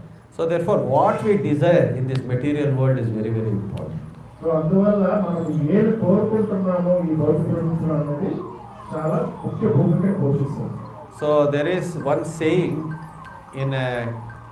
there was one Christian saint who said that I have shed more tears for the desires that have been fulfilled than for the desires which are not fulfilled. So ఒక క్రైస్తవ మతంలోని ఉండే ఒక ముని లాంటి ఆయన అనుకున్నారంట, నేను నాకు స్వామి ఆయన ఏమనుకున్నారంటే నాకు నేను కోరికలు తీరిన వాటికి నేను ఎక్కువ కన్నీరు కార్చాను. నాకు తీరని కోరికల కంటే నాకు తీరిన కోరికలకి నేను ఎక్కువ కన్నీరు కార్చాను అని చెప్పాను. So therefore, what you desire is very, very important. So you may get implicated in the complicated mix of what you are desiring for. Krishna may also sanction what you are asking for, but you should know what you are asking for. అందువల్ల మనము అనేది మనము అది చాలా చాలా జాగ్రత్తగా ఆలోచించుకోవాలి. So therefore you may get implicated, complicated in the mesh of desires. దీనివల్ల మనం ఏమవుతాము అంటే మనము ఇంకా ఎక్కువ బాధల్లో ఇరుక్కుంటాం. సో ఇంకా ఎక్కువ మన కోరికల నుంచి ఇంకా ఎక్కువగా ఇరుక్కొని ఒక కోరిక నుంచి ఒక కోరిక తీర్చి ఇంకో కోరిక మనం ఏంటంటే ఈ కోరికల చక్రంలో మనం ఇరుక్కుంటాము అని చెప్తున్నాం. Okay, so therefore we have to be very careful about desiring. అందువల్ల మనం చాలా జాగ్రత్తగా ఉండాలి. మన కోరిక ఏంటి, మనం ఏం కోరుకుంటున్నాము అనేది. So therefore there was one mall. So there was an advertisement on the outside of the mall. So you can buy anything from this mall, but your grandson will pay the bill. So ఒక మాల్లోనే ఒక పెద్ద advertisement board ఉందంటే ఏంటి అంటే మీకు నచ్చినంతా కొనుక్కొని వెళ్ళిపోవచ్చు, కానీ హరే కృష్ణ మీ మనవలు వచ్చి మీరు ఇప్పుడు కొనుక్కునే దానికి బిల్లు ఉంటారు. Okay, so the person entered the mall, so he started purchasing all the items in the mall. So then he came to the exit gate, and they said, okay, you have purchased all this, you can go out. So then when he was just going out, then they gave him a bill. So ఆయన మాల్లోకి వెళ్ళి తనకు కావాల్సినవన్నీ సామాన్లు కొనుక్కొని ఒక బాస్కెట్లో పెట్టుకొని బయటకు వచ్చేసుకున్నారంట. So బయటకు వస్తూ ఉన్నప్పుడు వాళ్ళు సరే కొనుక్కున్నవన్నీ హరే కృష్ణ కొంచెం అమ్మాయి అని చెప్పి వదిలిస్తారంట. కానీ వదిలిసిన కొద్ది ముందుకెళ్ళి ఏమైంది అంటే ఆయన చేతిలో ఒక బిల్ పెట్టారంట. So then what was the bill for? So then the person asked, you are supposed to, you have put an advertisement saying that if I take the bill, if I purchase all the items, my grandson will pay the bill. So now you are asking the bill from me. So ఆయన చేతిలో bill పెట్టగానే ఆయన అడిగాడంట, నేను కొనుక్కున్న సామాన్లన్నిటికీ నా మనవడు కదా pay చేయాలి, మీరు అయితే మళ్ళీ నా చేతిలో ఎందుకు బిల్ పెట్టారు. So therefore the grandfather said, the mall person, he told him, so this is for the bill which was done by your grandfather. I am giving the bill of your grandfather. So అయితే ఆ మాల్లో ఎట్టి చెప్పాడంట ఆయనకి, నేను ఇచ్చిన bill నీ bill కాదు, నీ తాతగారు తీసుకెళ్ళిన సామాన్లు. So therefore our desires in this material world will be like that. So మన కోరికలు ఎలా ఉంటాయి అంటే మన భౌతిక ప్రపంచంలో ఉండే కోరికలు ఇలాగే ఉంటాయి అని చెప్పి చెప్తూ ఉన్నారు. So therefore what we desire is very, very important, because what we desire will lead you to another body. Yam vapi smaran bhavan tejati ante kalavaram tam evaiti kaunteya sada tad bhava bhavitaha. So మనము ఏం కోరుకుంటున్నాం అనేది అది చాలా ముఖ్యం. ఎందుకు అంటే మన కోరికల దీనిపైనే మనకి ఏంటంటే వచ్చే జన్మలో మనం ఏం శరీరం తీసుకుంటామో అనేది ఆధారపడి ఉంటాం. So therefore when you expand on the spiritual desires, so then you need not take birth again in this material world. So అందువల్ల మనం ఏంటి అంటే మనము 4వ స్టేజ్లో ఉంటే ఆధ్యాత్మిక కోరికలు కానీ మనం ఎక్కువగా పెంచుకోగలిగితే మనము ఇంకొక జన్మ తీసుకోవాల్సిన అవసరం ఉండదు అని చెప్తాం. So once Srila Prabhupada was walking with one of his disciples, and hundreds and thousands of devotees had come, and as soon as Prabhupada came, everybody started offering obeisances to Prabhupada. So ఒకసారి Prabhupad walking వెళ్తూ ఉన్నప్పుడు 100,000 మంది భక్తులు వచ్చారంట. ఒకసారి ప్రభుపాద్ బయటికి రాగానే ఏమంటే వీళ్ళందరూ కూడా సాష్టాంగ నమస్కారం చేశారు. So then Prabhupada asked his disciple next to him, you know why these people are offering me obeisances? So Prabhupad ఆయన పక్కన ఉన్న శిష్యుని అడిగారంట, వీళ్ళందరూ ఎందుకు నన్ను సాష్టాంగం చేశారో నీకు తెలుసా అని. So Prabhupada told them, because I don't have any sex desire. So ఎందుకు అంటే నాకు ఎటువంటి శరీర వాంఛలు లేవు, మైథున సుఖానికి సంబంధించిన వాంఛలు ఏమీ లేవు, అందువల్ల నాకు వీళ్ళందరూ సాష్టాంగ ప్రణామం చేశారు అని చెప్పారు. So then Prabhupada, out of his humility, he told, so I don't have time for that. I don't have time to meditate on any of them. Prabhupada అప్పుడు చెప్పారంట, నాకు వీళ్ళ గురించి ఎక్కువగా ఆలోచించేదానికి సమయం ఆలోచించడానికి సమయం లేదు అని చెప్పారు. So Prabhupada's second statement is all actually meant for us. The first statement is meant for Prabhupada. Second statement Prabhupada made is for us actually. So మొదటి వాక్యం ఏం చెప్పారు అంటే పది ప్రభుపాద గురించి, రెండవ వాక్యం ఏంటి అంటే మన గురించి చెప్పారు. So we should have so much service that we don't have time to think about anything about this material. So మీకు అర్థమైందా? మొదటి వాక్యం ఏం చెప్పారు, నాకు ఎటువంటి మైథన సుఖానికి సంబంధించిన కోరికలు లేవు అని, అది ఆయన గురించి చెప్పారు. రెండోది భక్తుల గురించి చెప్పారు. ఏం చెప్పారు, వీళ్ళ గురించి ఆలోచించే సమయమే లేదు. వాళ్ళకి ఏంటి, వాళ్ళు ఎప్పుడు ఆలోచించేది ఏంటి అంటే వాళ్ళ కోరికల గురించి వాళ్ళు ఆలోచిస్తూ ఉంటారు. సో అందువల్ల మనం ఏమి ఆలోచించాలి అంటే, మనము ఎంత ఎక్కువగా భగవంతుని సేవలు చేస్తే, ఆధ్యాత్మికతలు పెంచుకుంటే మనకి భౌతికపరమైన వాంఛల మీద అంత తక్కువగా మనకి ఆలోచించడానికి సమయం దొరుకుతుంది. ప్రభుపాదికి అక్కడ అంత సమయం ఎందుకు లేదు అంటే నేను ట్రాన్స్లేట్ చేస్తాను. See, Prabhupada is saying that in the first thing he said that I don't have any material desires. So I have no desires which are connected to sex life. I have no desire for sex life. That's the reason people are offering obeisances. That's the first thing Prabhupada said. అంటే Prabhupada ఏం చెప్తా ఉన్నారు, వీళ్ళందరూ నాకు ఎందుకు సాష్టాంగ ప్రణామం చేస్తున్నారంటే, సో నాకు మైతన జీవితానికి సంబంధించిన ఏదే రకమైన కోరికలు లేదు కాబట్టి వాళ్ళందరూ సాష్టాంగ ప్రణామం చేశారు. తర్వాత ప్రభుపాద్ సో న్యాచురల్ హ్యూమిలిటీ, ఒక శుద్ధ భక్తుడిగా ఉండే ఒక వినమ్ర భావన నుంచి ఆయన ఏం చెప్పారంటే, సో నాకు దాన్ని ఆలోచించడానికి సమయం లేదు అన్నారు. ఈ రెండో స్టేట్మెంట్ వచ్చేసి మన గురించి చెప్తున్నారు. సో మనమందరూ ఆధ్యాత్మిక చైతన్యంలో ఎంత నిమగ్నం అవ్వాలంటే మనకి భౌతికమైన విషయాల్ని ఆలోచించేదానికి సమయమే ఉండకూడదు.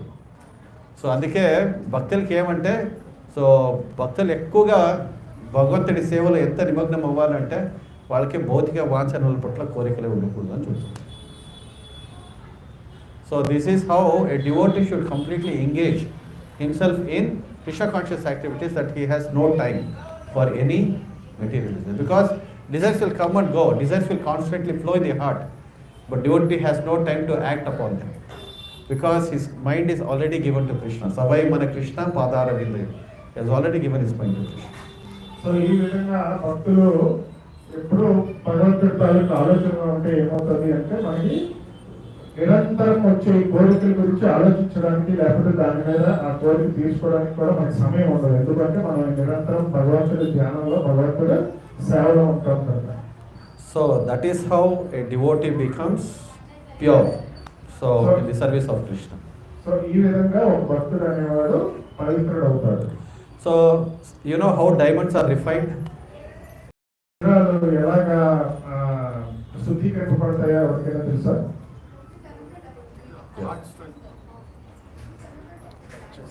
So when the diamonds are old, so they are very coarse, so there is no natural shine for the diamond. So then they are put in the refining process. So when they are put in the refining process, they are also put along with the other diamonds. So when they are put with the other diamonds, what happens? So they collide with each other and all the impurities are removed and only the diamond will remain. So diamonds అనే వజ్రాలు ఎలా శుద్ధీకరింపబడతాయి అంటే, ముడి సరుకుతో వచ్చిన వజ్రాలు ఏంటంటే చాలా మురికితో ఉంటాయి. సో అలాంటి కోల్డ్ మురికితో ఉన్న డైమండ్ని, వజ్రాన్ని ఒక బెల్ట్ మీద వేస్తే ఏమవుతాయి అంటే, కలుపుతూ ఉంటే ఒకదానికి ఒకటి తగిలి వాటికున్న మురికి అంతా నెమ్మదిగా పోయి అవి శుభ్రపడతాయి. సో అలాగే So therefore, when you come to the association of devotees, so when the devotees initially they come, so they may not be very refined devotees, but in due course of time, by associating with devotees, what they happen? Association of devotees, Krishna conscious service, Krishna Katha, Krishna Nama. So will purify the devotees and everybody will be refined into a perfect diamond. So Krishna చైతన్యానికి వచ్చే మొదట్లో భక్తులందరూ అలాగే శుద్ధంగా ఉంటారు. So ఏమవుతుంది అంటే కృష్ణ చైతన్యంలో వచ్చినప్పుడు ఒకరు భక్తులందరూ ఒకరి సాంగత్యంలో ఒకరు ఉండి అలాగే కృష్ణ సేవ చేసుకుంటూ ఉన్నప్పుడు ఏమవుతుందంటే నెమ్మదిగా వాళ్ళందరూ కూడా శుద్ధింపబడతారు. So everybody is predominantly associated with Srila Prabhupada. So because he is the predominant Shiksha Guru for everybody. So coming to ISKCON, associating with devotees, getting purified is actually associating with the pure devotee. So మన ఇప్పుడు భక్తులందరూ కూడా ప్రభుపాద యొక్క సాంగత్యంలో ఉంటాం. ఎందుకు అంటే ప్రభుపాదు అందరికీ శిక్షా గురువు. ఒక విధంగా ఆయన రాసిన పుస్తకాలు, ఆయన రాసిన ప్రసారాలు, ఆయన చెప్పిన క్లాసులు బట్టి మనం అందరం కూడా ఇక్కడ నేర్చుకుంటూ ఉంటాం. సో అందరూ మనం ప్రభుపాద తాలూకా ఒక శుద్ధ భక్తుల తాలూకా సాంగత్యంలో మనం ఇక్కడ ఉన్నాం. Okay, so once devotees had gone to a funeral. So that funeral was the funeral of a Chinese devotee.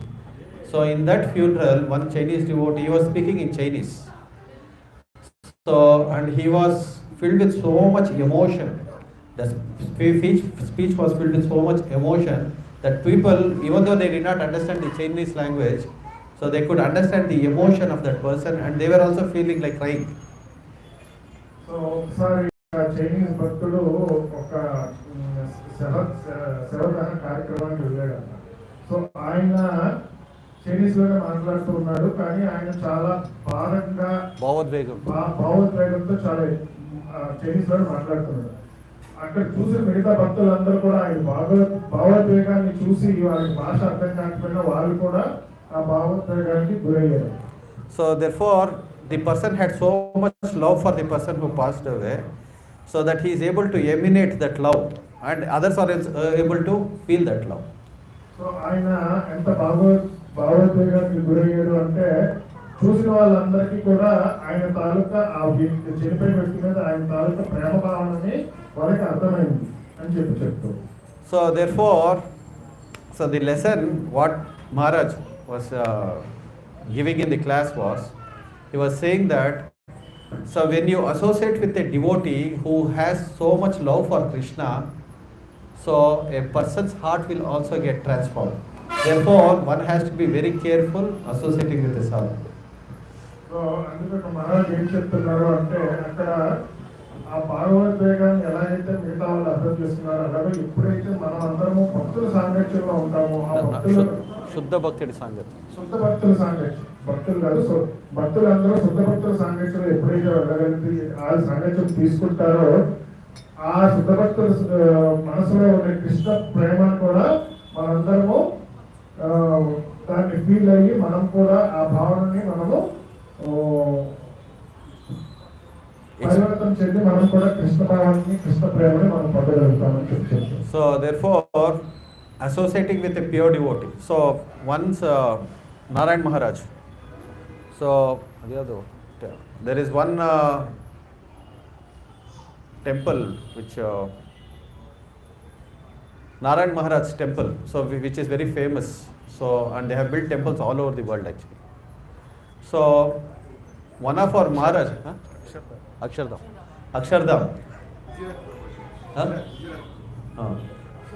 Your who is the founder? Narayan Maharaj. Abu Dhabi also they have built a temple. So one of our sannyasi Maharajas, he asked the disciples of that Maharaj, so what is the most important shloka for you in Śrīmad-Bhāgavatam? So Akshardham స్థాపించిన నారాయణ మహారాజ్ శిష్యుడిని మన మహారాజ్ అక్కడ అడిగారంట, మీకు శ్రీమద్ భాగవతంలో అన్నిటికంటే ముఖ్యమైన శ్లోకం ఏది? So what is the important shloka for the Gaudiya Vaishnavas? ఏకో చంసాన్ కళాపుంసాన్ కృష్ణస్తు భగవాన్ స్వయం. So this is the important shloka, చర్మ shloka for the devotees of Gaudiya Vaishnavas. So they asked him, what is the important shloka for you? They quoted from the third canto of Shrimad Bhagavatam. So వాళ్ళు మూడవ సంకలనంలోని ఒక థర్డ్ క్యాంటో మూడో స్కంద భాగవతం నుంచి ఒక శ్లోకం కోట్ చేస్తారు. మూడో స్కంద భాగవతంలో ఒక శ్లోకాన్ని చెప్పారు. So the third canto the Shloka was, so if a person develops attachment for this world, his life is the teachings of Lord Kapila to Devahuti. So in that one of the shlokas he quoted from the shloka, the meaning of the shloka is, if a person develops attachment for this material world, his life becomes miserable. So వాళ్ళు ఏ శ్లోకాన్ని కొట్టేశారంటే కపిల భగవానుడు దేవాహుతికి చెప్తున్న సందర్భంలో వచ్చే శ్లోకం ఏంటి అంటే, ఒక వ్యక్తి ఎవరైనా ఈ భౌతిక జగత్ తాలూకా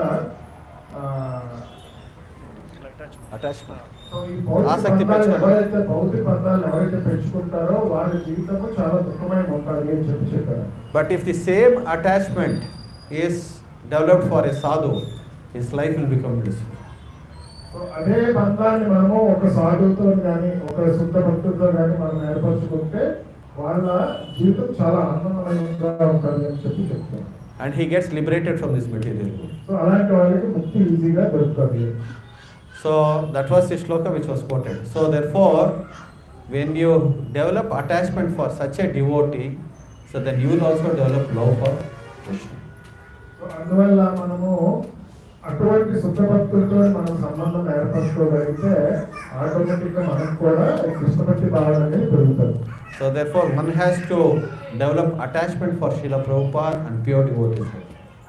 సో అందువల్ల మనము ఏంటి అంటే శ్రీల ప్రభుపాదు అలాంటి శుద్ధ భక్తులతో మనం బంధాన్ని ఏర్పరచుకోవాలి. Then the followers of Srila Prabhupada, the Vartamana Acharya Vrinda. అలాగే మనము ప్రభుపాదు తాలూకు శిష్యులతోని అలాగే ఇప్పుడు వర్తమాన ఆచార్యులతోని మనము ఈ బంధాన్ని ఏర్పరచుకోవాలి. So this is the secret of getting liberated from this material world, purifying our desires, developing our spiritual desires, expanding spiritual desires. So అది భౌతిక ప్రపంచం నుంచి మనం బాహ్యంగా వెళ్ళాలి అంటే రహస్యం. సో మనం ఏం చేయాలి అంటే మన ఆధ్యాత్మికమైన కోరికని ఎక్కువగా మనం పెంచుకుంటూ ఉండాలి. Okay, Hare Krishna, Krishna Krishna, Hare Hare, Hare Rama, Rama Rama, Hare Hare. So here in this shloka, in the purport of this shloka, it is mentioned that when the general mass of the people become atheistic, so when they become too materialistic, so for them to understand spiritual subject matters is very difficult. ఈ పర్పట్లో ఏం చెప్తున్నారు ప్రభుపాదులు అంటే, ఎవరైతే వ్యక్తులకి భౌతికపరమైన బంధాలు చాలా ఎక్కువగా ఉంటాయో అలాంటి వాళ్ళకి ఈ ఆధ్యాత్మికపరమైన విషయాల గురించి ఏమీ అర్థం కాదు. So therefore Kali Yuga is such an age where people are not interested in spiritual life, because the general mass of the people are all engaged in sinful activities. So అందువల్ల ఈ కలియుగంలోని ఆధ్యాత్మిక విషయాల్ని అర్థం చేసుకోవడం చాలా కష్టం. ఎందుకు అంటే జనులందరూ కూడా పాపకర్మల్లో ఎక్కువగా ఉన్నారు. So the government is promoting gambling. The government is promoting illicit sex. Government is promoting liquor shops. So మనకి ఈ ప్రభుత్వం ఏంటి అంటే జూదాన్ని అలాగే మందుని అలాగే మద్యాన్ని జూదాన్ని తర్వాత ఈ మైథునాన్ని అసక్రమమైన మైథునాన్ని వీటన్నిటిని ప్రోత్సహిస్తుందని చెప్తారు. So then where is the question of following dharma? ఇలాగుంటే మనము జనులు ధర్మాన్ని ఎలా పాటించగలుగుతారు? So how the general mass of the people will become religious, how they will become truthful, how they will become dharmic? అలా ఉన్నప్పుడు ఈ జనులందరూ ధర్మం వైపు కానీ లేదు అంటే ఆధ్యాత్మికం వైపు కానీ. So therefore what is the hope for this world? So ఈ ప్రపంచానికి ఇల్లు అనేది ఏమిటి? So actually the governments are supposed to support the cause of the Brahmanas. So they are supposed to give protection to 5 kinds of people. So and especially the Brahmanas. They are supposed to respect Brahmanas, encourage the cause of Dharma. So instead of doing that, they are encouraging all kinds of illicit activities and creating a situation where people cannot take up spiritual care. ప్రభుత్వం ఏం చేయాలి? ప్రభుత్వము ధర్మాన్ని ప్రోత్సహించాలి, అలాగే బ్రాహ్మణుని ప్రోత్సహించాలి. ఎందుకంటే వాళ్ళు శాస్త్రాలను చదివి ధర్మాన్ని వాళ్ళు ఏమిటి ధర్మంలో ఏముంది ఏం లేదు అనేది చెప్తారు. సో అలాంటివి చేయకుండా ప్రభుత్వం ఏం చేస్తుంది? దానికి ఎగనెస్ట్ గా ఉండే అన్ని జోడము మద్యము వీటన్నిటిని ప్రోత్సహిస్తుంది. ఇలా ఉన్నప్పుడు ధర్మం ఎలాగా ప్రజ్వరిల్లుతుంది అని అడుగుతారు. So therefore, whose responsibility it is now? Now who government is not taking up the responsibility. So ప్రభుత్వం చేయట్లేదు కాబట్టి ఇప్పుడు ఎవరి బాధ్యత ఇది అందరినీ ప్రోత్సహించడానికి? So therefore, Prabhupada was saying that we need a class of brahmanas. So who can? He was more interested in having a class of brahmanas, so than all other classes of society. So Prabhupada ఇప్పుడు చెప్తూ ఉంటారంట, so మనకి ఉత్తమమైన బ్రాహ్మణులు ఉండాలి. ఎలా ఉండాలి అంటే వాళ్ళు ఇంకా చాలా మంది బ్రాహ్మణుని అలాగే ఈ సమాజానికి కావాల్సిన వర్ణాశ్రమ ధర్మాలు పాటించే వాళ్ళని వాళ్ళు తయారు చేయాలి. So therefore, Chaitanya Mahaprabhu gave this order: Brahmande Brahmite Kora Bhagyavan Jeev Guru Krishna Prasad Paye Bhakti Lata Beach. So he was also saying that Bharata Bhumite Janma Hoilo Jar Janma Sarthaka Kari Karo Karo Pota. So Chaitanya Mahaprabhu చెప్తూ ఉన్నారు, ఈ భరత భూమిలో పుట్టిన వాళ్ళు ఈ జన్మ సార్థకం చేసుకోవాలి. ఎలాగా అంటే పరోపకారం ద్వారా. ఆ పరోపకారం అంటే ఏంటి అంటే వాళ్ళని భక్తిలోకి తీసుకురావాలి. So Chaitanya Mahaprabhu gave the order to everybody who is born in the land of Bharatavarsha to preach the message of Godhead. So he said, become Guru and preach. So Chaitanya Mahaprabhu ఏం చెప్పారంటే ఈ భారత వర్షంలో అంటే ఈ భారతదేశంలో పుట్టినందుకు గాను మీరందరూ ఏం చేయాలి అంటే మీరే ప్రచారకులుగా మారి భగవాన్ నామాన్ని భగవంతుడిని మీరు ప్రచారం చేయాలి అని చెప్పి. So then many of them may say that we are not born as brahmanas. అప్పుడు మనం అందరూ అనుకోవచ్చు, మనం బ్రాహ్మణుల కింద పుట్టలేదు కదా, అసలు మనం ఇది చేయడానికి అర్హులమా అని. So are we all become qualified? Are we all qualified to preach? So మనందరము అర్హులమా? ప్రచారం చేయడానికి అర్హులమా?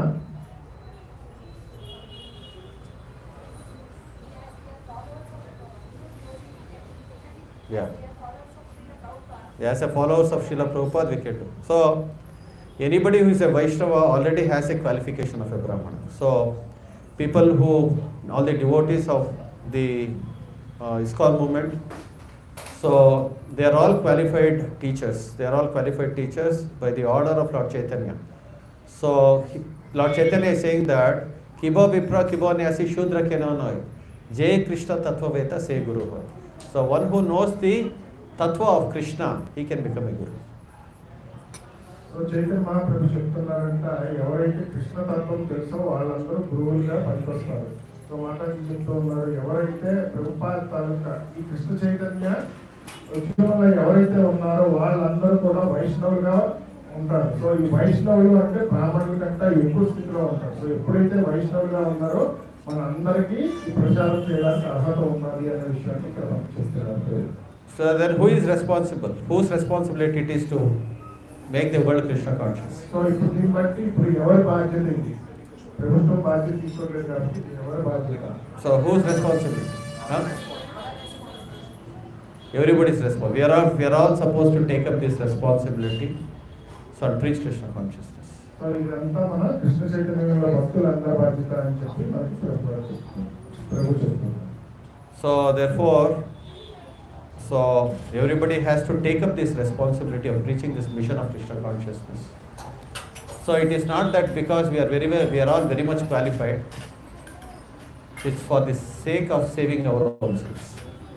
సో అందువల్ల మనందరము ఈ బాధ్యత తీసుకొని మనం ప్రచారం చేయవచ్చు అని చెప్తున్నారు. అలాగే మనం అందరం దీనికి అర్హులమా కాదా అనేది పక్కన పెడితే మనము భగవద్ భక్తులము. సో భగవద్ భక్తులుగా మనము కృష్ణ చైతన్యాన్ని మనం ప్రచారం చేయవచ్చు. So it is not the matter of qualification. It is the matter of survival. So for the sake of one's own survival, one has to preach and practice Krishna consciousness. ఇది మన అర్హతకి సంబంధించినది కాదు, ఇది మన ఉనికికి సంబంధించినది. సో మన ఉనికి కావాలి అంటే మనము మన స్వయంగా మన ఉనికి మనం కాపాడుకోవాలి అంటే మనము ఖచ్చితంగా కృష్ణ చైతన్యాన్ని మనం ప్రచారం చేయాలి. So we are preaching not because we are very pure. So purification is a part of the preaching process and we are preaching for our own self-interest. So మనము ఇక్కడ ప్రచారం చేస్తున్నాము అంటే మనం శుద్ధులు అని కాదు. మనం ఏంటి అంటే మనం ప్రచారం చేస్తూ మనం కూడా మన శుద్ధత్వాన్ని పెంచుకుంటూ మన శుద్ధీకరణానికి కూడా అది కారణమవుతుంది, అలాగే మన అస్తిత్వానికి కూడాను అదే దారితీస్తుంది. మన శుద్ధీకరణకు కూడా ఈ ప్రచారం అనేది కారణం అవుతుంది సో అని చెప్తాం. So therefore preaching is for one's own purification and one's own survival. So ఈ ప్రచారం అనేది మన శుద్ధత్వాన్ని పెంచుకోవడానికి అలాగే మన ఉనికిని మనం కాపాడుకోవడానికి అనేది మనం అర్థం చేసుకోవాలి. So therefore preaching is a very very important service and everybody has to take up this responsibility irrespective of the number of rounds, purity. Everybody should take to the path of Krishna consciousness, preach Krishna consciousness, become responsible. So because without preaching you have no survival in this world. అందుకే ప్రచారం చాలా ముఖ్యమైన అంశము. So మనం ఎంత శుద్ధంగా ఉన్నామో లేదంటే మనం ఎన్ని జపం చేస్తున్నాము దీని అంతా కాదా, మనము కృష్ణ చైతన్యాన్ని తీసుకొని మనం ఈ కృష్ణ చైతన్యాన్ని నలుగురిని పంచితే కూడా మన ఉనికిని మనం కాపాడుకున్న వాళ్ళం అవుతాము అని విషయాన్ని మనం అర్థం చేసుకోవాలి. Okay, Hare Krishna Krishna Krishna Hare Hare, Hare Rama Rama Rama Hare Hare. Hare Krishna. Jagat Guru Srila Prabhupada ki jai. Anybody has any doubts, any questions?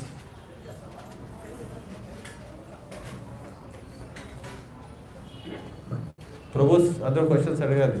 Hare Krishna Prabhuji. యాక్చువల్గా ప్రీచింగ్ చేయాలి, మనము కృష్ణ చైతన్యాన్ని ప్రచారం చేయాలని చెప్పారు. సో మనం ఓన్లీ ప్రీచింగ్ చేసి Krishna consciousness పెంచితే సరిపోతుందా, అలాగే మన బిహేవియర్ కూడా మార్చుకోవాలి?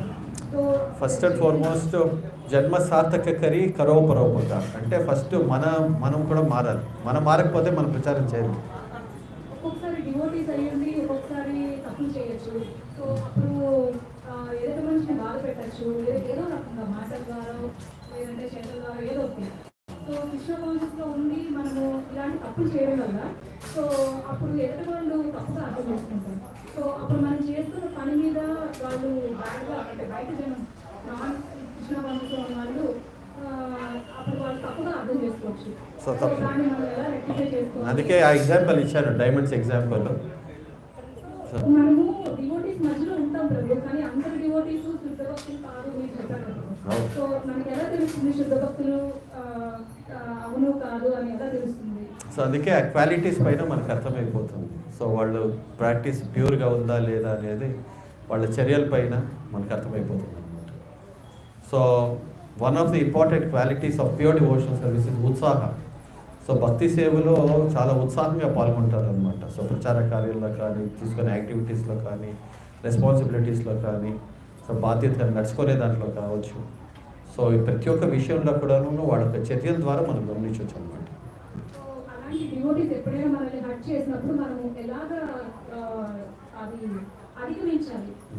సో అందుకే ప్రభుపాదు ఈ డైమండ్స్ ఎగ్జాంపుల్స్ ఇస్తారనమాట. సో ఒకటి భక్తి చైతన్యంలో మనం ముందుకు వెళ్ళాలంటే భక్తుల సాంగత్యం కావాలి. సో భక్తుల సాంగత్యం నుంచి దూరం ఉండలేదు. అయితే కృష్ణ చైతన్యంలో వచ్చిన భక్తులందరూ స్టేజ్ బై స్టేజ్ ముందుకు వెళ్తూ ఉంటారు అనమాట. సో వేరే వేరే అనర్థ నివృత్తిలో వేరే వేరే స్టేజెస్ దాటుతూ ముందుకు వెళ్తూ ఉంటారు అనమాట. సో కొన్నిసార్లు ఈ ఓర్పు అనేది మన భక్తుల మధ్యలో కూడాను సో పెంచుకోవాలి. సో అలాగే సో మనలో కూడాను ఒకసారి తప్పులు జరగవచ్చు. తప్పులు జరిగినప్పుడు మనం డివోటీస్కి నాన్ డివోటీస్ తేడా ఏంటి అంటే వాళ్ళు తప్పులు జరిగినప్పుడు సమర్థించుకోరు వాళ్ళ తప్పుల్ని. సో ఆ తప్పుల్ని వాళ్ళు అక్సెప్ట్ చేస్తారు. First thing is that they have to accept the mistake, rectify the mistake. So ఈ ఒక గుణము భక్తులకి అభక్తులకు ఉండే తేడా ఏంటి అంటే అభక్తులు ఏం చేస్తారు, వాళ్ళు తప్పులు చేస్తే ఆ తప్పుల్ని జస్టిఫికేషన్ చేసుకుంటారు, సమర్థించుకుంటారు అనమాట. మేము ఇందువలన ఈ తప్పు చేశాము అనే ఒక సమర్థన భావం ఉంటుంది. అయితే భక్తుల్లో ఏంటి అంటే తప్పుని అర్థం చేసుకున్న తర్వాత దాన్ని రియలైజ్ అయ్యి దాన్ని మార్చుకునే దానికి ప్రయత్నిస్తారు అన్నమాట. సో అందుకే కృష్ణుడు కూడా దీన్ని 9వ అధ్యాయం 30 శ్లోకంలో చెప్తున్నారు. అపి చేసే దురాచారో భజతే మాం అనేవా సాధురేవసి మంతవ్యం సమ్యక్ వ్యవస్థితో హింస. సో కొన్నిసార్లు భక్తులు కొన్ని రకాలమైన తప్పుడు కార్యాల్లో వాళ్ళు నిమగ్నమైనట్టు కనబడినప్పుడు కూడాను కృష్ణుడు వాళ్ళని సాధుగానే పరిగణిస్తాడు. ఎందుకంటే వాళ్ళ తప్పుల్ని వాళ్ళు ఇమీడియట్గా రెక్టిఫై చేసుకొని మళ్ళీ సత్ప్రవర్తనకి వాళ్ళు మార్గం ఎన్నుకుంటారు అనమాట. సో భక్తులకి ఉండే తేడా ఇదే. సో మనం సమర్థించుకునే ప్రయత్నం చేయాలి.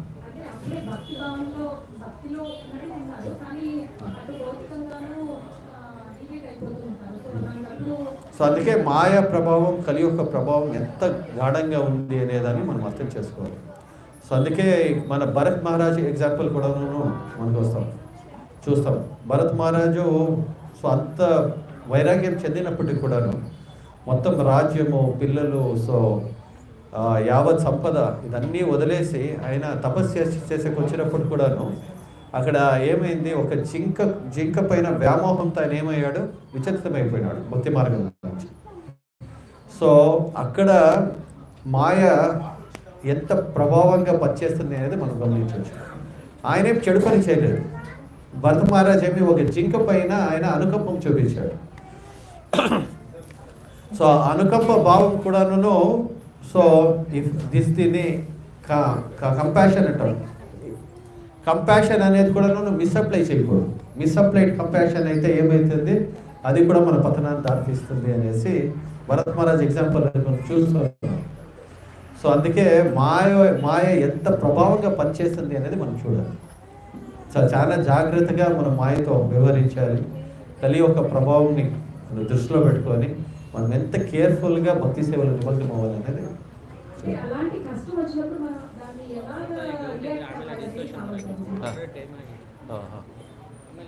అంటే ఒక డివోటీ ఫీల్ అయినప్పుడు ఆ కష్టాన్ని ఎలా అధిగమించాలి, ఒకరి వల్ల బాధ కలిగినప్పుడు సో ఆ డివోటీ ఎలా తీసుకొని దాన్ని ఎలాగ పాజిటివ్ గా తీసుకోవాలి, ఎలాగ భక్తిలో. అందుకే కొన్నిసార్లు ఓర్పు, సహనం, సో ఇదన్నీ తర్వాత సీనియర్ డివోటీస్తో డిస్కస్ చేయడం, మనం ఎలా వ్యవహరించాలి. సో ఇదన్నీ personal one to one counselling కూడా అవసరం. So one to one counselling చాలా అవసరం. అందుకే కౌన్సిలింగ్ ద్వారానే మనం చాలా వరకు రిఫైన్ చేయగలుగుతాం ఒక డివోటీ. హరే కృష్ణ.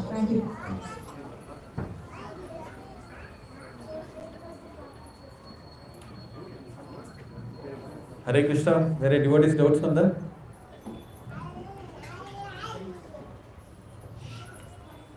సో లేకపోతే we can take it off line.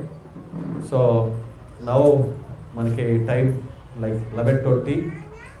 So we have time till 12 o'clock. 12 o'clock వరకు మనము నామజపం. ఈరోజు ఏకాదశి కాబట్టి we can chant extra rounds.